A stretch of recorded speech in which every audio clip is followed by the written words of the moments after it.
آپ کسی بھی جگہ میں پھنسے ہو نا، کسی بھی فتنے میں پھنسے ہو، کسی بھی مشکل میں پھنسے ہو، ایک مرتبہ لا الہ الا اللہ کو جان کر علم کے ساتھ جو اس میں پیغام دیا گیا، اب ایک مرتبہ پڑھیں لا الہ الا اللہ، ہر چیز ختم۔ آپ کا ایمان کا لیول، حیا کا لیول، آپ کے توکل اور یقین کا لیول، اللہ پر ٹرسٹ کا لیول، فیتھ کا لیول، آپ کے اندر برائی سے بچنے کی قوت کا لیول فوراً ایک دم سے بوسٹ کرے گا۔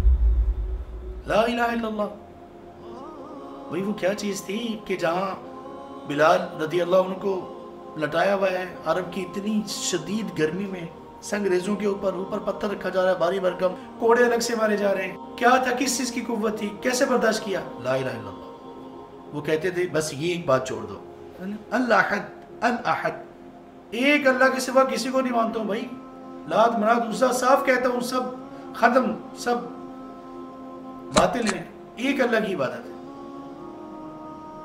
ہمیں اتنی ہمت ہے کہ شدید گرمی میں ننگے پاؤں کسی جگہ پہ 2 منٹ کھڑے ہو جائیں؟ ان کو مکہ کی گرمی میں ایسے کیا جاتا تھا۔ وہ کیا چیز تھی جس نے سیدہ سمیہ رضی اللہ عنہ نے جان قربان کر دی، اچھی والی زندگی تھی، بالکل ٹھیک گزر رہی تھی، کلمہ پڑھا، لوگوں نے کہا کہ ویسے یہ چھوڑ دو آپ کی زندگی پھر نارمل ہو جائے گی، کہا نہیں، 2 ٹکڑے کر دیا گیا، انتہائی تکلیف کے ساتھ پوری فیملی کو انتہائی تکالیف دے گی۔ سیدہ سمیہ سب سے پہلے اسلام کے لیے اللہ کی خاطر رسول کریم صلی اللہ علیہ وسلم کی محبت میں جان قربان کرنے والی خاتون سیدہ سمیہ رضی اللہ۔ کس بات پر بھائی؟ لا الہ الا اللہ پر۔ جھگڑا ہی کیا تھا مشرکین سے؟